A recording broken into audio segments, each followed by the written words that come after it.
Hello, Black Swamp Podcast listeners. Thanks for tuning in to our latest episode. It's number 36 with Maria Flurry. If you've been listening regularly, thank you, and hopefully you've enjoyed dropping in on these conversations. If you're new to our series, also thank you for joining us, and feel free to travel back in time through our episodes with various Black Swamp artists, educators, and even some conversations with ourselves, which isn't as weird as it sounds. If you haven't already, feel free to subscribe and follow us on Apple Podcasts, then throw us some stars. The more the better, as this helps spread the word about our little podcast to more percussion enthusiasts like yourself. No real super special housekeeping for today, but I guess I'll throw a shout out to some new video content we've been recording and releasing in-house. This includes the start of a new deep dive video series where we look at some of our more popular instrument models and what makes them special. We've released a couple tambourine deep dives. We have a multi-bass video in the works with some additional plans for snare drum and accessory resources. So we'll throw a few links to existing videos in the show notes. So besides being one of the coolest people I know, Maria Flurry has been a longtime friend and supporter of Black Swamp Percussion. She knew Eric in the early years of BSP, used to work with us at PAS conventions, and has always been one of our biggest cheerleaders. Besides being connected to the performance world in Michigan, Arizona, and everywhere in between, I guess, over the years, Maria has spent time, energy, and resources developing nonprofit arts organizations, various outreach programs, and more recently helping to launch the Arizona Philharmonic. Basically, she's got her hands in a lot of different musical events, organizations, and performance opportunities, as well as a wealth of experience and knowledge, which I try to tap into during our conversation. Also, recently, Maria is partnering with Homero, Ceron, and Fred Morgan to present a percussion trio performance in June through the Arizona Philharmonic. More details in this episode's show notes as well. So here's my conversation with Maria. You knew this was recorded, right, Maria? I figured that out. Okay.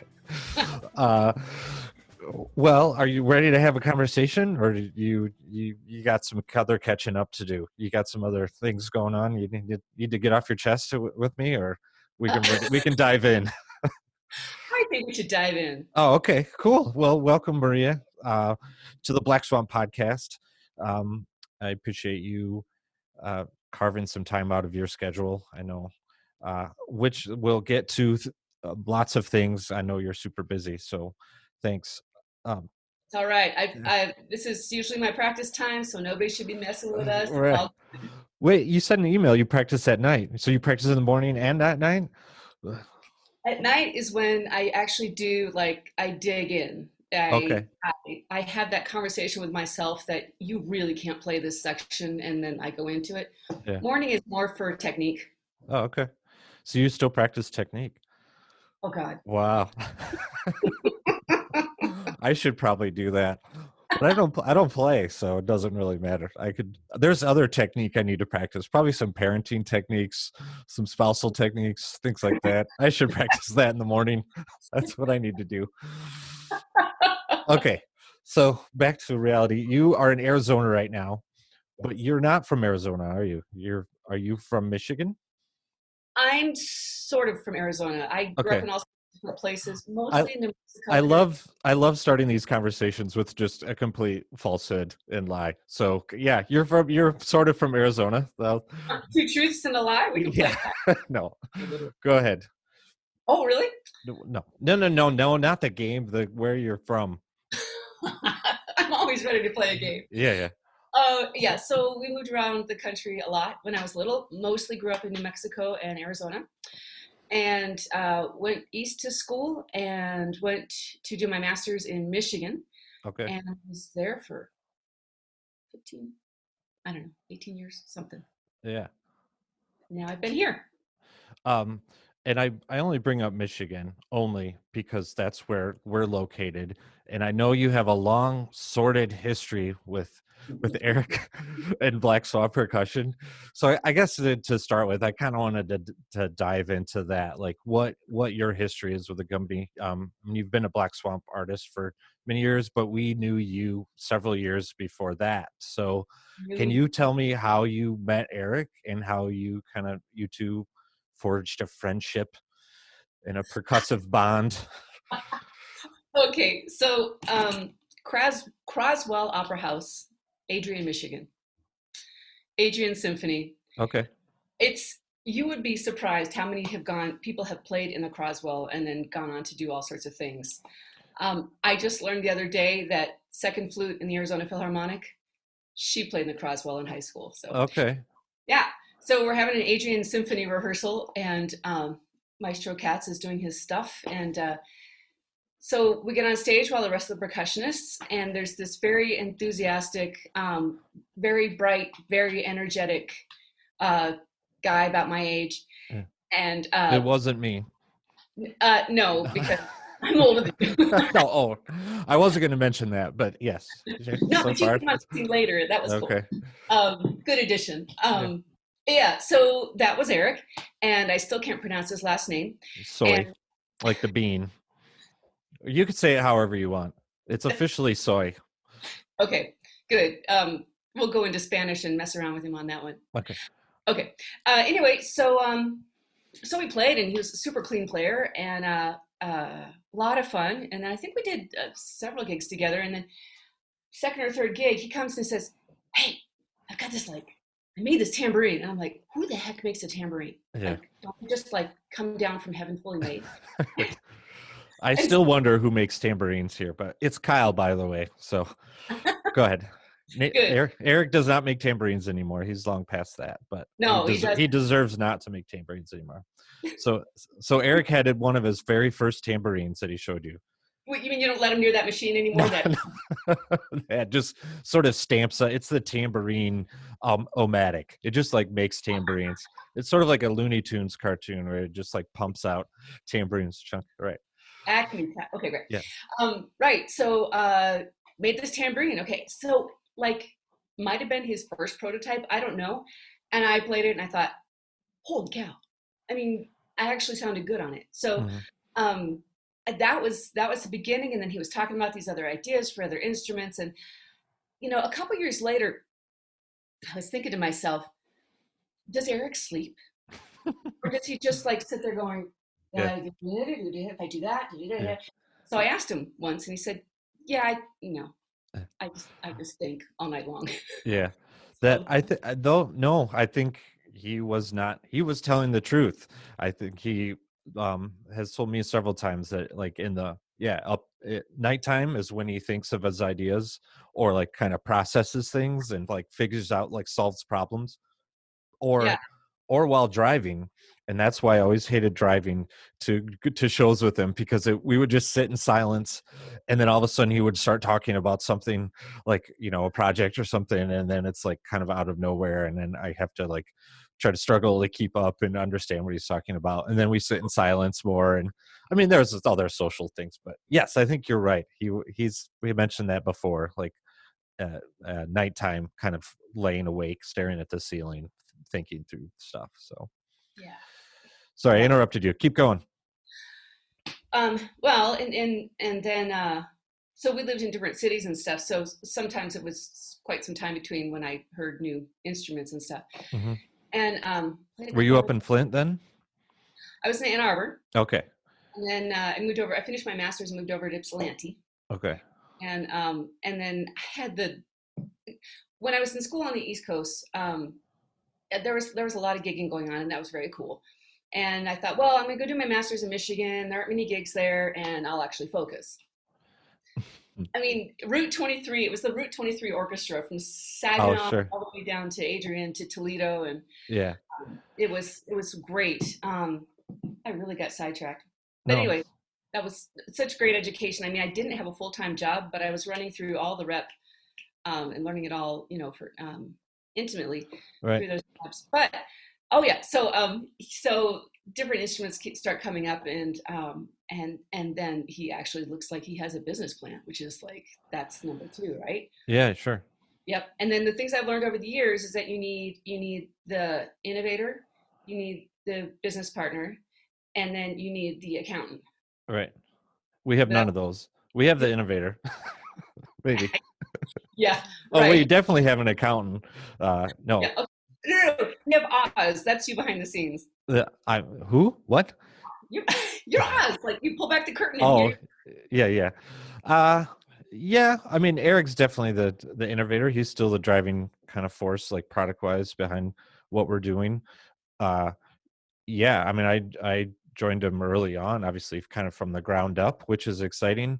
I do these regular Zoom. Right now they're Zoom, but I used to do like school tours, university tours, like travel, go to Chicago area or St. Louis area or Kentucky, and kind of do school tours and talk about Black Swamp history and stuff. So now I'm kind of doing it through Zoom, and I'll talk about product and talk about history and stuff, and that's all kind of part of it, like where he started. And it's funny you mentioned the kind of route US 23 circuit, because I know, I mean, why I asked you if you lived in Flint, which obviously you didn't, but you played in Flint, like principal timpanist, and I know Eric played up there and played in Ann Arbor and stuff like that. So yeah, that's all kind of part of our story and our history, like him getting started, showing people like you know, instruments, and getting some feedback and suggestion, probably stuff like that. So Oh, yeah. And his way of taking feedback is, what do you think? And then he yeah, just like sits back and listens. yeah, I'm like, well, I did this and I did this. Isn't it cool? No, no, no. He sits back and he takes it in and yeah, cool. yeah, great. So um any tea you want to spill, any dirt on Eric that we should know? I mean, I know quite a bit about him. I guess there's nothing that would surprise me. I think we should leave that to you. Okay, yeah, I'll devote an entire episode to spilling the tea on Eric. No, right. So how long were you in? So you ended up in Michigan to go to school, and then when did you kind of leave Michigan? When did you get tired of the winters and the snow? Okay.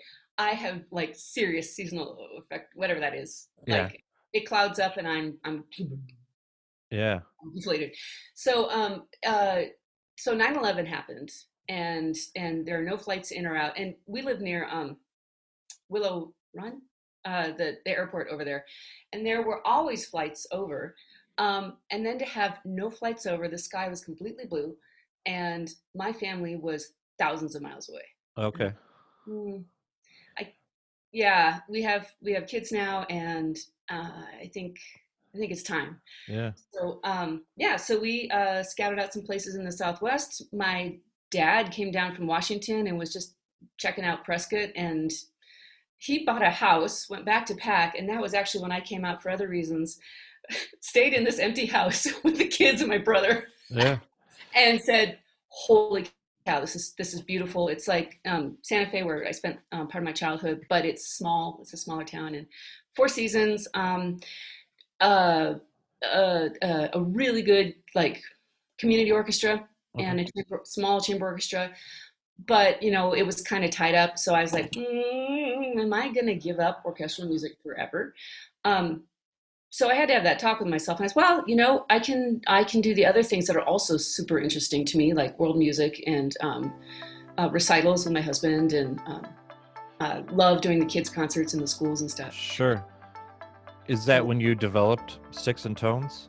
Tones and Uh, sticks? Gnomes and sones and nicks? What is it? Sticks and tones. yes. Right. Yeah, actually, when if we go back to school, it's happened a couple times because I usually go in first. Henry's like going around the back and backing up to whatever loading zone, and I usually go in first. And if we go back to a school, it's so funny because they're like maybe a line of kids ready for the cafeteria, and they're like, "It sticks! It sticks! Wait, where's Tone?" So I get it. Yeah, Yeah. yeah, because you are the percussionist, so you're sticks, and then your husband plays piano, Yep, and piano, keys, guitar. and guitar, so he's the tone. Yeah, I think I got that early on, but there was a new revelation there, sticks and tones. Now I get it. So is that all original stuff? Like you guys kind of write, compose your own music? We do compose our own music. I was in a duo with Donna Novak back in Michigan, and she wrote some really cool stuff. So we sing a couple of her songs. We do some world music songs. We write our own stuff. It's really cool because the creativity it's up to us. So yeah. Yeah. Well, I'll kind of jump into like one of the big topics that I did want to talk to you about, because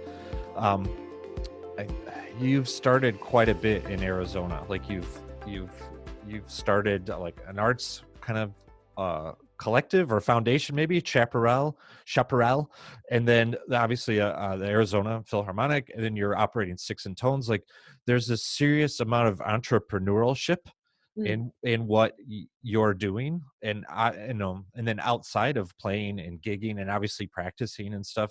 So I guess I wanted to unpack a little bit of that. Like, how do you go from, I mean, you kind of mentioned, deciding if you wanted to be still be an orchestral percussionist or not. Like, obviously you still are, but now you run organizations and you run ensembles and stuff. Like, I'm not sure where to exactly to start with that, but like, how does that start to take shape? Like, what came first, I guess? Like, so obviously Sticks and Tones, you and your husband Henry have been doing that for years, and then the Arts Council, was that kind of next?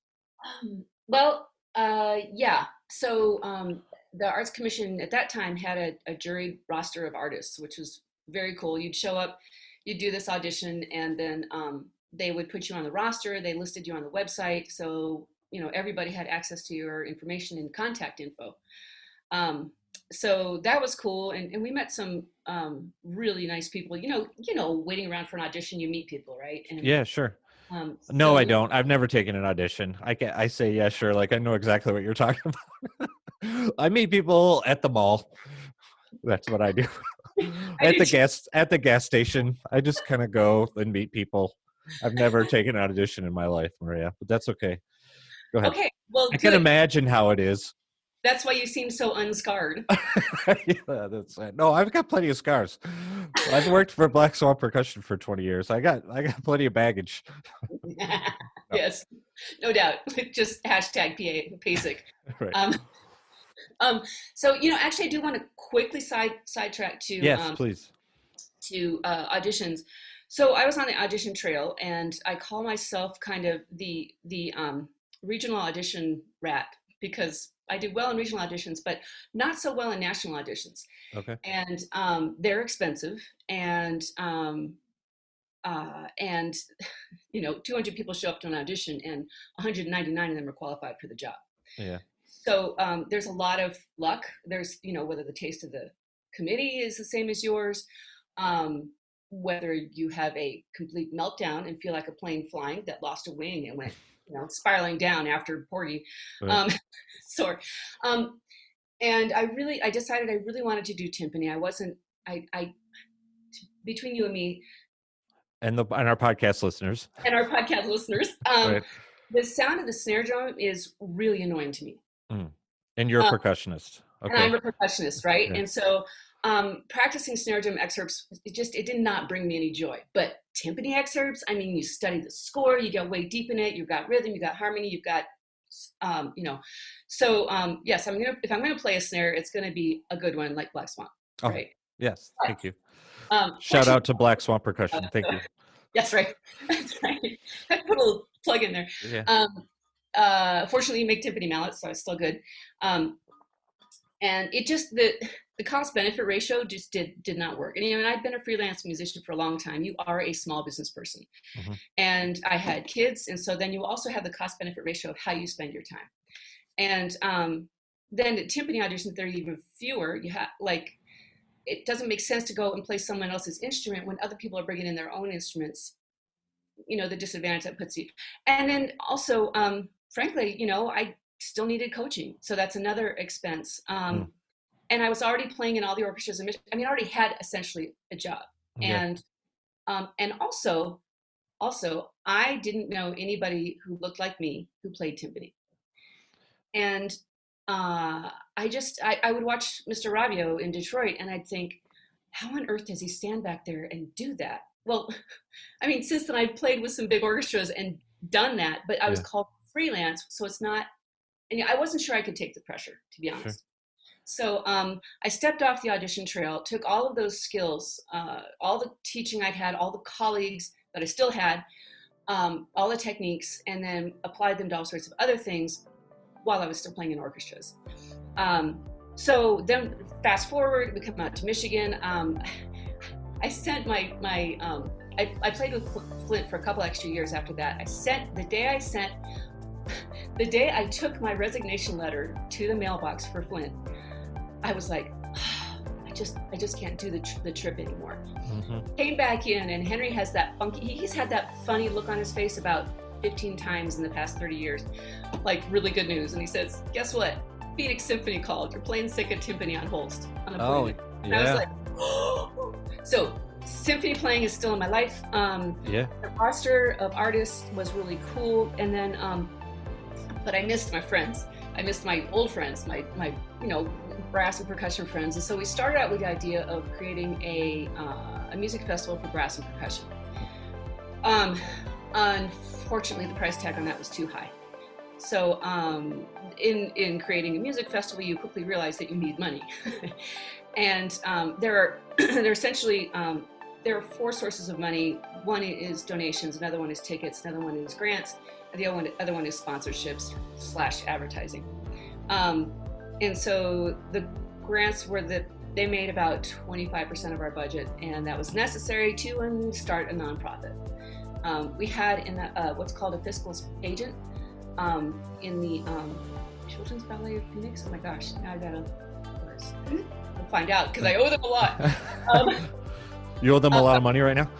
Oh, no. Oh, no, you don't owe them a lot of money. You don't owe them a lot of money. Hey, dudes, actually, we actually ran this festival. We didn't, after the first year, we never ran the festival until we already had the money in the bank.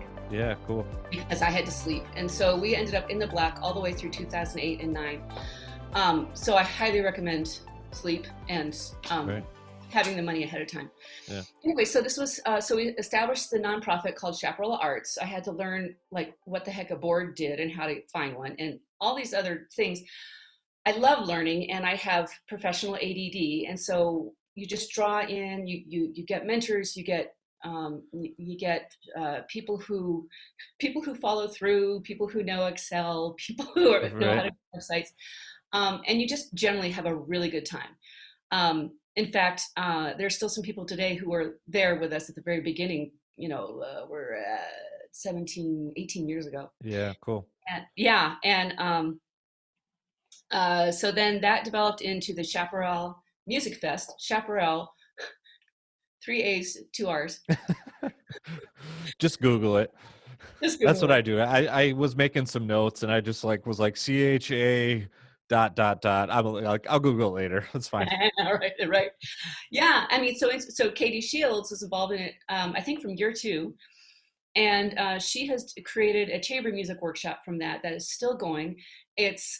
She has two incredible colleagues.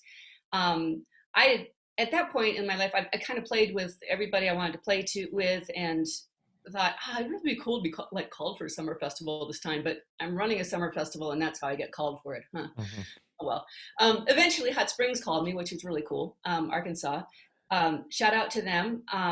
They have gone fully online this year, so check out Hot Springs Music Festival. Matt McClung is the percussion teacher there. Yeah, sure. I have resigned from there because they don't need 2 percussionists anymore. Anyway, back to Arizona.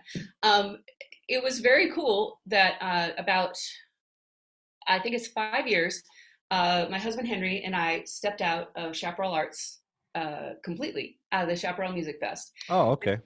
And so it was like, I can tell you about also the things that the Music Fest did, but it was very odd to step out of it. And then what happened is that 2 of the programs kept going. And that was huge. I mean, to just step away and watch the baby, right? Yeah. So then later on, Katie calls me to be faculty. So now I'm faculty there, and I don't be organizing. It's so much fun. It's for semi-professionals. There's a youth component, Yeah. and there's also the Suzuki Academy, which is now on hiatus because of COVID. But so then we have this nonprofit. That's great. We decide, okay, well, we take care of all the finances. We are the fiscal agent for these other things. We'll kind of tamp it down a little bit. We're good. I had teenagers, enough said. So uh, then Henry's also a composer, and he feels like it's time to get. I'd like to have a performance of like a retrospective of my orchestral works. That's his favorite stuff to do. Sure. And so we're transitioning now. So we're transitioning to something bigger and better. I feel this coming. Go ahead. You feel this coming. It's like I was like, oh, really? and my dad was a Quaker, and the Quakers have this thing like if you're there's a silent meeting, right? Yeah. And you should not speak up unless the spirit like moves you. Yeah.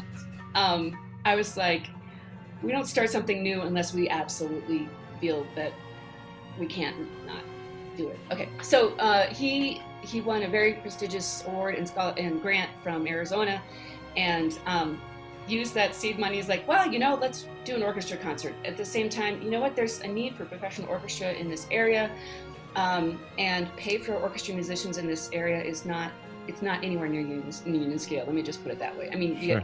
Yes, that is changing.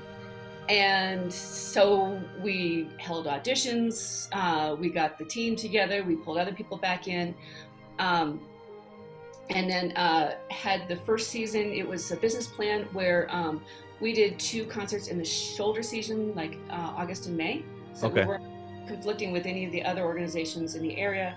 And basically giving performers in the area another opportunity to play. Yeah, cool. Making the sandbox bigger and doing more than paying for gas. Uh-huh. And the mid-season, the other orchestras in the area, we had a whole big meeting with them and said, we're doing this. Would you be interested in having an orchestra for hire? Because we were planning that we were expecting everybody in this area to just be in the same orchestra and then be hired at a higher level. The organization wouldn't have to do all of that personnel stuff because it was the directors, the artistic people, doing that. So it freed them up. That worked out great for the first season. And then the second season, there's some politics in the area that kind of messed up that business plan. So we put on the season again, and then COVID hit. Oh, yeah. So, yeah. But we're back. Check out Arizona Philharmonic, no, azphil.org, and we're back, which is amazing. Yeah. I don't know. It's just kind of mind-boggling to me to sort of like decide, hey, we're going to start a Philharmonic, like from scratch, from the ground up. I mean, obviously you've been in the industry long enough, like how I'm sure some of behind the scenes work, how personnel works. But I mean, even when you were starting, like co-founding the Chaparral, like, I mean, you were initially started talking about advertising and grants and budgets. You used the word, we call it cost benefit analysis, but you said, basically cost benefit when you were transitioning to Arizona, like with your practice schedule. Like, I don't know, was it, I mean, it sounds overwhelming to me, but was it, I mean, how did you juggle that? I don't know. I don't really have much of a question in there. Yeah. I even just saw you go, what kind of question is that? No, like, I don't know. I'm concentrating. Concentrating. Okay, Like, so I don't know. Was there things basically like, what did you kind of pull on, I guess, to start to figure that stuff out? Or like you mentioned, you love learning, so it was just intuitive for you. Like, I don't know. How did you begin to work through a lot of it? Okay, first of all, I'm a genius. Second of all, we made some. Okay, I forgot to mention at the beginning, Maria's a genius, certified genius. Okay, right. You're smarter than everyone you know. You know lots of things. I know nothing, and that was the problem. Yeah. Ignorance is a fabulous innovator. Okay. I've just always chosen the hard way. I mean, I am not a natural percussionist. Everything that I can do has been earned the hard way. Like, people, I listen to people at Michigan and in the undergrad that through the walls, and you're like, you just got this music and you're able to play it. And I'm Yeah. like, anyway, so it's the same thing with this. But essentially you have to start from your values. You have to start from your core, and you have to trust literally your gut sense. If something does not literally feel right in your body, Yeah. then you need to question it. Um, you probably know about that. Yeah, yeah, it's no, Yeah. I agree. So my wife tells me, go with your gut all the time. Like, and I mean, we try not to make gut decisions. Like, I mean, again, I mentioned cost benefit analysis at the beginning of our conversation. You were like, you need an innovator and you need a someone else. I forgot who that was, and then an accountant. Yeah, okay, I guess it's be a business partner, and then who's also Jamel now. So we have three. We got three business partners here, and then you need an accountant, and we have an accountant now for the last 10 plus years, and she's like cost benefit analysis, like straight up, like, so figuring out like literally how much is it going to cost to make this, how many are we going to sell, is it worth it? So in that sense, we try not to go with our gut, but a lot of decisions early on have been made with our gut. Or yeah, we're percussionists, we don't place as much as we used to, but we kind of know the industry. We know what percussionists are looking for. So in that sense, we can kind of follow our instinct and our gut. But I know what you're saying. Like if something doesn't feel right, if something just feels weird or off, yeah, like that's a pretty big clue too. Yeah. Yeah. Yeah. So you start with that. You start with your values. Don't, I don't know if I can use, don't screw anybody. Right. Yeah. Yeah. Yeah. And, and we have messed up. I will tell you that. And so then you have to go with learn how to apologize Mm, and learn to learn from your mistakes. And yeah. like, I, humility, ambition, those kinds of things when you're in the early part of your career can make you blind and deaf. Mm, And not lack of humility. And I, I mean, like I say, I've always known that I'm not, like I'm just not a gifted percussionist. all right. But I worked for everything really hard, and so I was proud of that work. But that sometimes that made me a little deaf to things, and maybe I probably a little insensitive or whatever, because I Sure. was just. You learn that other people have their own stuff going on after a while, and then you learn that just let go, let them do their stuff, make some space, listen, watch, and then somehow a team starts to form, Mm, because you're not a jerk. And yeah, so that whole so you start humor, you just play, you communicate, people let them know what's going on. mm, um, and sometimes you don't know what's going on, and that was another thing is you have to know when you don't know what's going on, if you thought you did and you have people involved. yeah. And we've made some mistakes with that I don't know how to emphasize that enough, is that you've got the vision, we have the organizational path, we have the financial path, we have the personnel, and then something comes up and you realize, I did not figure that into the thing. And then all of a sudden you have people who are like, what's going on? Yeah. And it's tough. Yeah, sure.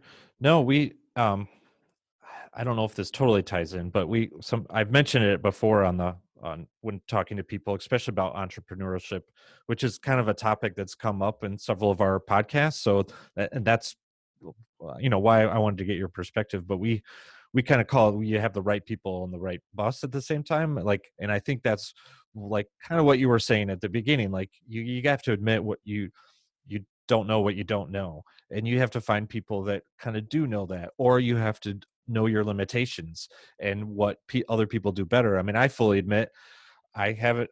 My ego would get in the way sometimes, because especially when we start, to hire some new people, like Nathan specifically here, who does all our social media and does like branding stuff and works with me on marketing efforts. Like I did all that like by myself for so long, like with obviously input from Eric and Jamel, who's like always been really helpful in like bouncing off ideas and stuff from him. But like to be able to like start to hand some of that over, it's just like it did, like see him do an awesome job, it's like, well, I used to do that too, like, and my wife calls it getting under somebody's piñata. Like she used to work for an organization, like a small business too, and she's like, sometimes you just got to get under people's piñatas and like, and enjoy it, like all that, so all that candy raining down, all that good stuff, like they cracked open that piñata and you just got to get under there with them and enjoy it all. So Yeah. so I guess I was connecting with like a couple times you're kind of mentioning like, so almost like surrounding yourself with people, and like you mentioned early on finding mentors. Like you don't have to name anyone specifically, but like, can you talk a little bit about mentorship, like either you being mentored or mentoring maybe somebody else, like how that kind of factored into some of your decision making? Yeah, and that's a really good point. Start close. Start with your friends. Don't rely on your close friends too much. I mean, I always tried not to rely on them too much because I don't want to then jeopardize the core of the friendship if something happened. But start with friends. Start with people who just you click with. But go back. Start with your family. Henry's family and my family, there are 4 kids in both families. The first time I had breakfast with them and I listened to how loud the table was, I was like, oh, I know this. We can do this. Yeah, cool. So it was good. So, they have like 3-hour-long Thanksgiving dinners, so does mine. And like the whole world is open up to those. And so we very often discuss our ideas with them. They all are from different fields. And some of them know nothing about music, which is great, because then you have a distilled concept. You could take like cost-benefit analysis. You can take that and build it. And then look at the people who are running the organizations you want to be like. Maury Oken in Detroit Chamberwinds and Brass, and I think they've changed their name a little bit. But he sat down with us and he talked with us for, I think, two hours or so. And talk about a busy man. And we wrote down, I still have those notes. I literally wrote it on a napkin or coaster, something. So, mentors. No, I sometimes, like, again, when I do these presentations and talk about Black Swamp and how I develop with assistants, like develop dealer programs and artist programs and stuff, like, or even just like marketing, I definitely talk to people in the industry. Like I'd look at Vic Firth, look at Yamaha, even, look at what Pearl is doing, Meinl. Like we have a good friend at Meinl, Mitch McMitchin, who's the president of USA Meinl, and just like kind of see what they're doing. Yeah. And be like, okay, that's what I want to do. I kind of I want to be the Vic Firth of the orchestral percussion world, like, and kind of build that kind of marketing concept and presence and stuff. So, yeah, I mean, I guess I could have dug a little deeper, like into some more official, like mentorship roles, like John Whitman at Yamaha. I talked to him a lot. Do you know John?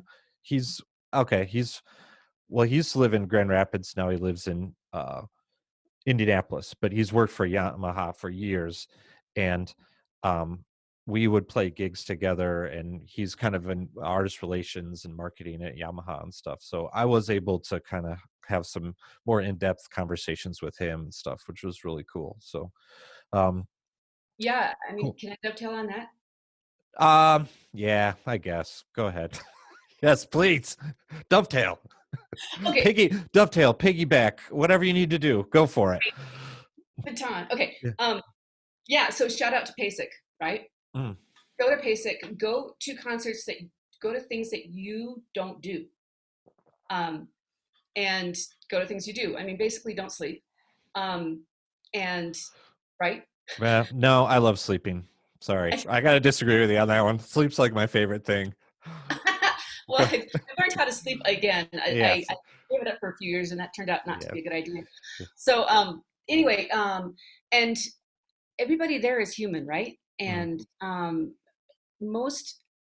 the people who are the best musicians are actually almost the most approachable, almost 100%.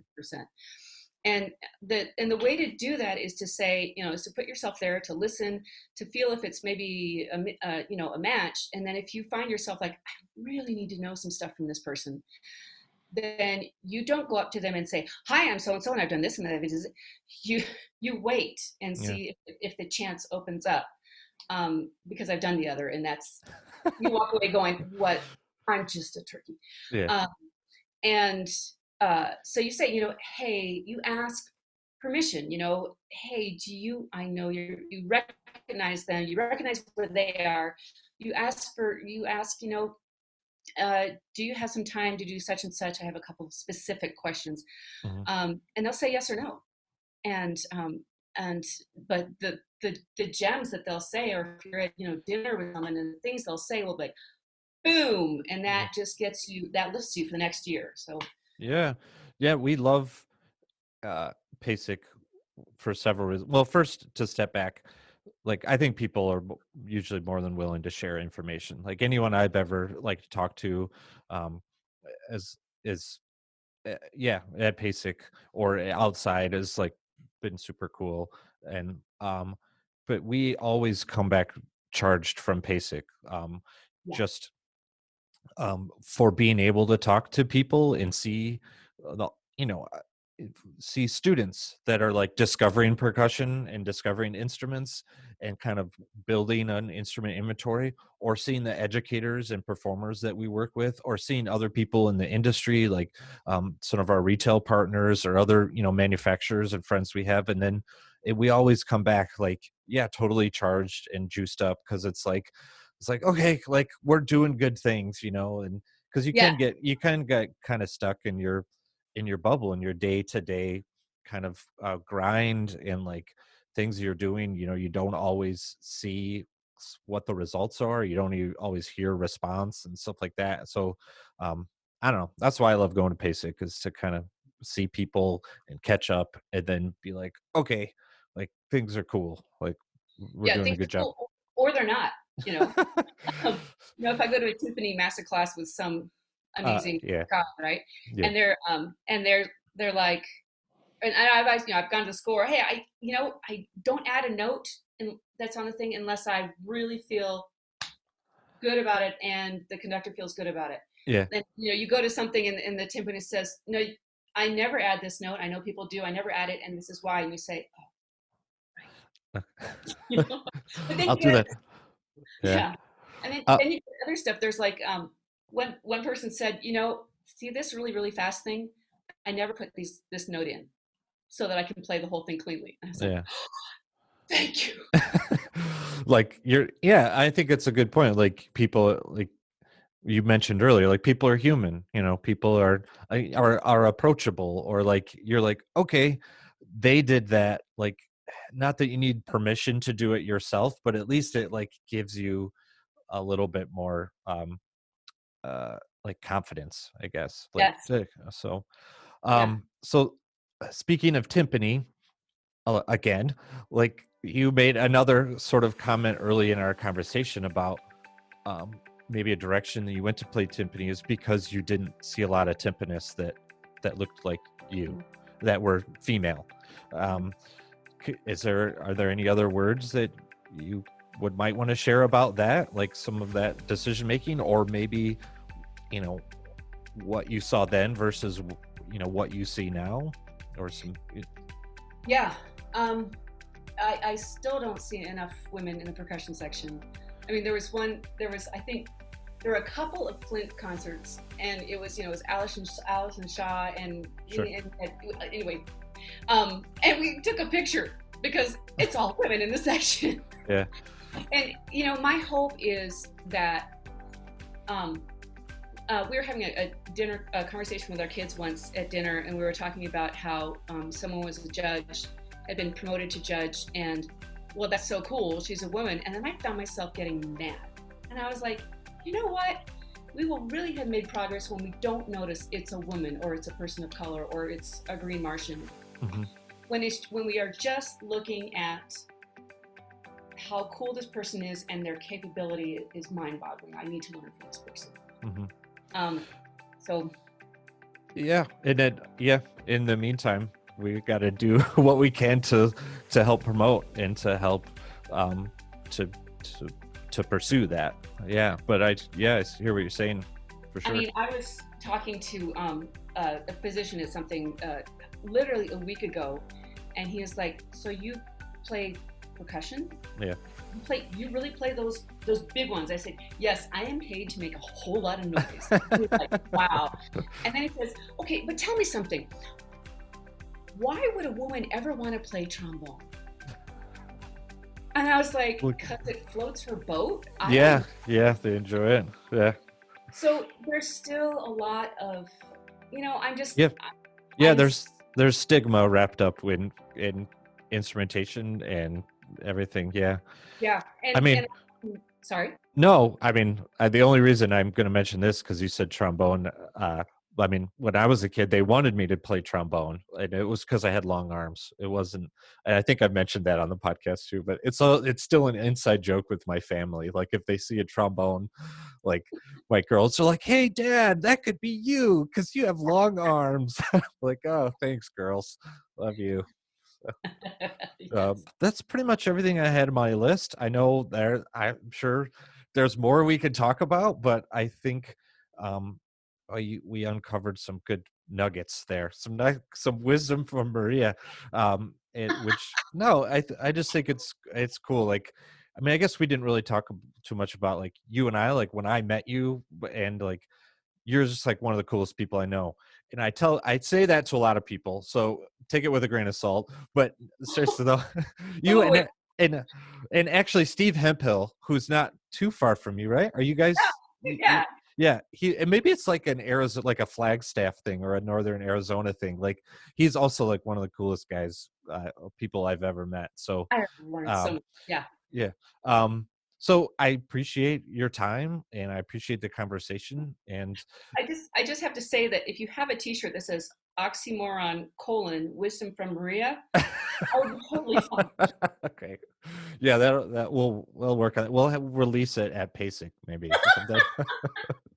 So, all right. Well, yeah. Thanks for the chat, and we'll talk again soon. I look forward to the next 20 years. Oh, that was depressing. Thanks for that. No, I do look forward to the next 20 years. You're right.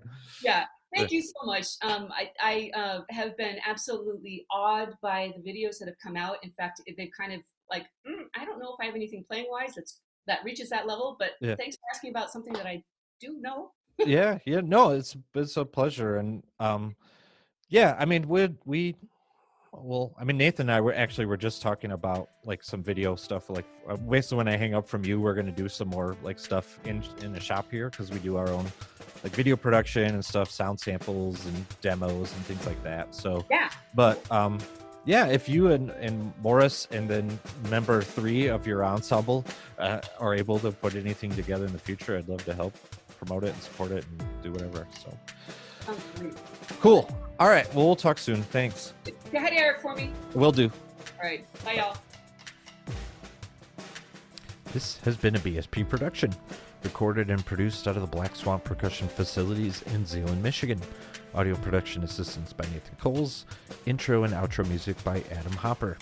Music sprinkled throughout the episode featured a marimba concerto performed by Maria, as well as some other free stock tracks I found online. Hope that doesn't offend anyone. Take care.